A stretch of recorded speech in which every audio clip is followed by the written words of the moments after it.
আসসালামু আলাইকুম সুপ্রিয় শিক্ষার্থী, জিনিয়াস ইজি টেকনিকে তোমাদের সবাইকে স্বাগতম। আজকে ইনশাআল্লাহ আমি তোমাদেরকে বৃত্ত অধ্যায়ের সম্পদ 8 পড়াবো।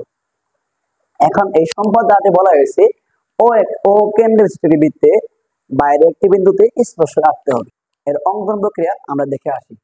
সম্পদ 8 অঙ্কন পদ্ধতি হলো, যেহেতু বলা হয়েছে যে ও কেন্দ্র বিশিষ্ট একটি বৃত্ত,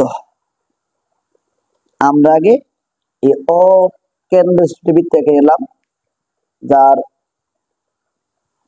কেন্দ্রের নাম দিলাম ও এবং এর বাইরে একটি বিন্দু নাম দিলাম পি, অর্থাৎ এদিকে আঁকি, এটি হলো একটা, এই বিন্দু নাম দিলাম পি।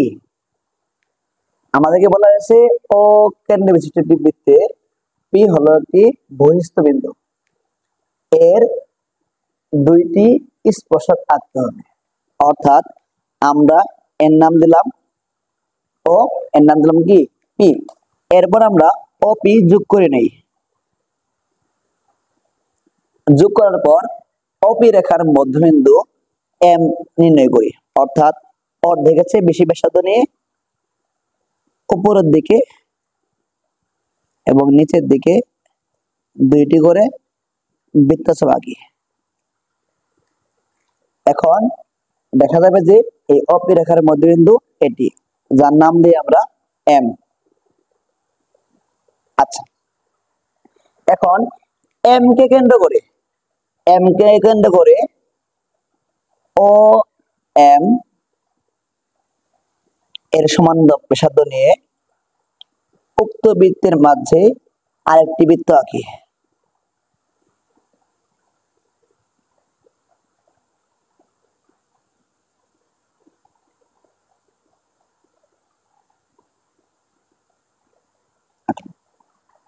এখন যা আগের বৃত্তটিকে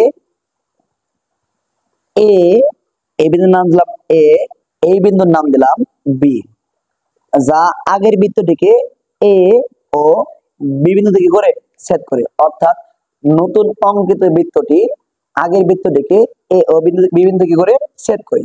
আমরা এখন এ পি এবং বিপি যোগ করে নেব। এ পি ও এই বিপি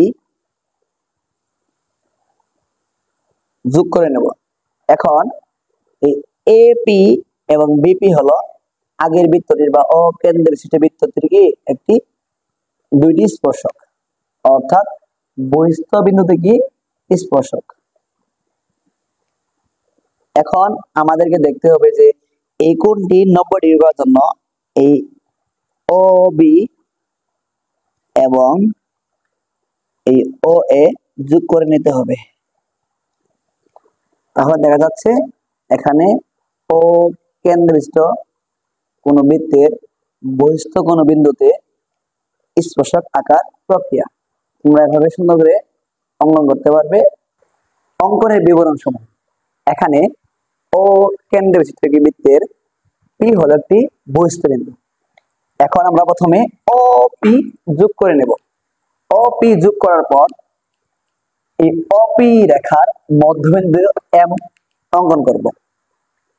এখন এম কে কেন্দ্র করে ও এম এর সমান ব্যাসার্ধ নিয়ে একটি বৃত্ত আঁকি, যা আগে বৃত্তটিকে এ এবং বি বিন্দু থেকে করে ছেদ করে।